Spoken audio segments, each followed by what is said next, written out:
శాశ్వత కృపగా మారెను కృపామయుడా నీలోనా కృపామయుడా నీలోనా నివసింపజేసినందునా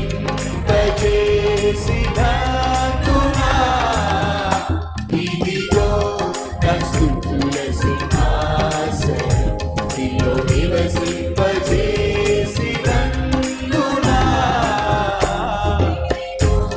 నా స్తుతుల సింహాసనం కృపామయుడా.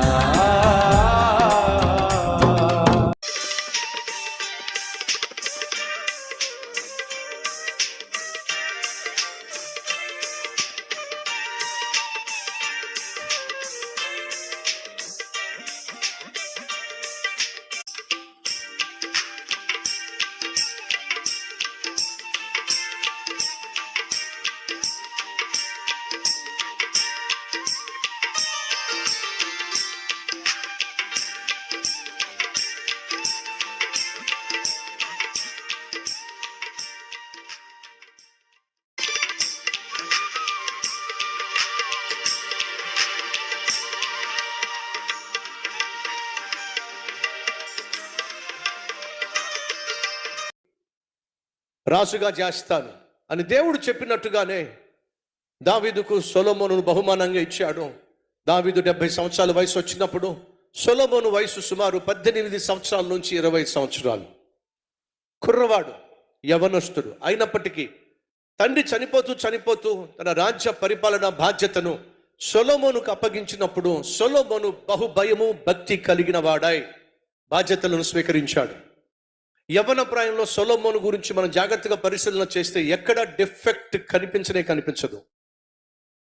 తండ్రి చనిపోతున్నప్పుడు సొలొమోనుకు బాధ్యత అప్పగిస్తున్నప్పుడు 3 విషయాలు చెప్పాడు. నా కుమారుడా, దేవుని పట్ల నమ్మకంగా ఉండో, శత్రువుల పట్ల జాగ్రత్తగా ఉండో, ఉపకారం చేసిన వారి పట్ల తిరిగి ఉపకారం చేయి.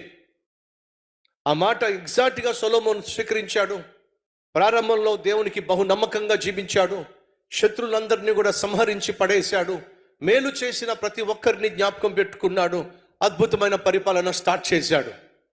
20 సంవత్సరాల పరిపాలనలో అప్రాక్సిమేట్గా 20 సంవత్సరాల వయసులో పరిపాలన ప్రారంభించి 4 సంవత్సరాల వయసులో రాజ్యమంతటిని స్థిరపరిచాడు. ఆ 4 సంవత్సరాల తర్వాత మందిరాన్ని నిర్మించడానికి నడుం బిగించాడు.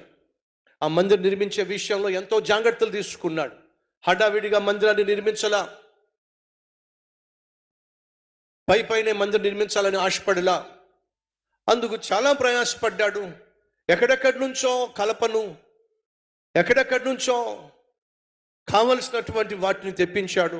1 సంవత్సరం కాదు, 2 సంవత్సరాలు కాదు, 7 సంవత్సరాలు అద్భుతమైనటువంటి మందిరాన్ని మొట్టమొదటిసారిగా భూమి మీద నిర్మించింది రాజైన సొలొమోనే. అప్పటి వరకు భూమి మీద యెహోవాను ఆరాధించటానికి మందిరము నిర్మించబడలా. కేవలం ప్రత్యక్ష గుడారంలో మాత్రమే యెహోవా దేవుణ్ణి ఆరాధించటానికి ప్రత్యక్ష గుడారము ఏర్పాటు చేయబడింది.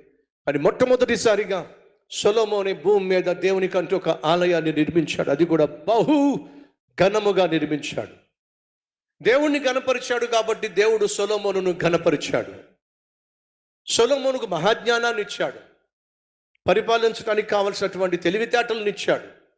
అంతేకాకుండా సొలొమోనుకున్న జ్ఞానం కావచ్చు, తెలివితేటలు కావచ్చు, ఘనత కావచ్చు, ప్రపంచంలో ఎవ్వరికీ లేనంత గొప్ప పేరును, ఘనతను, ధనమును, జ్ఞానమును దేవుడు అనుగ్రహించాడు. చాలా బాగుంది. రోజులు గడిచిపోతా ఉన్నాయి. ప్రపంచ దేశాల నుండి, ప్రపంచ నలుమూలల నుండి సొలొమోను యొక్క జ్ఞానం గురించి విన్నవాళ్ళు, సొలొమోను నిర్మించినటువంటి మందిరాన్ని చూడాలన్న వాళ్ళు, సొలొమోను యొక్క పరిపాలన ప్యాలెస్ ఎంత అద్భుతంగా ఉందో చూసి తరించాలని ఆశించేవాళ్ళు ప్రపంచ నలుమూలల నుంచి సొలొమోను చూడడానికి, మందిరాన్ని చూడడానికి, నగరాన్ని చూడడానికి దిగి వచ్చారు. వచ్చిన ప్రతి ఒక్కరు ఒట్టి చేతులతో రాకుండా విలువైన కానుకలు తీసుకొచ్చి బహుమానంగా ఇచ్చారు. ఇవన్నీ కూడా మీకు కళ్ళకు కట్టినట్టుగా సొలొమోను యొక్క జీవితాన్ని మీ ముందుకు తీసుకొస్తున్నప్పుడు చూపిస్తూ వచ్చాను. కానీ సొలొమోను ఒకవైపు అద్భుతమైన పరిపాలన, జ్ఞానంతో కూడిన పరిపాలన చేస్తూ ఉన్నప్పటికీ బయటికి అద్భుతమైన పరిపాలకుడిగా, అద్భుతమైన మహారాజుగా, బహు తెలివైనటువంటి వాడిగా, జ్ఞానిగా, అద్భుతమైన భవనాలు నిర్మించినటువంటి నిర్మాణకర్తగా పేరు ప్రఖ్యాతలు సంపాదిస్తున్నప్పటికీ కూడా తనకు తెలియకుండానే కొన్ని విషయాల్లో పొరపాట్లు చేసుకుంటూ వెళ్ళిపోతున్నాడు.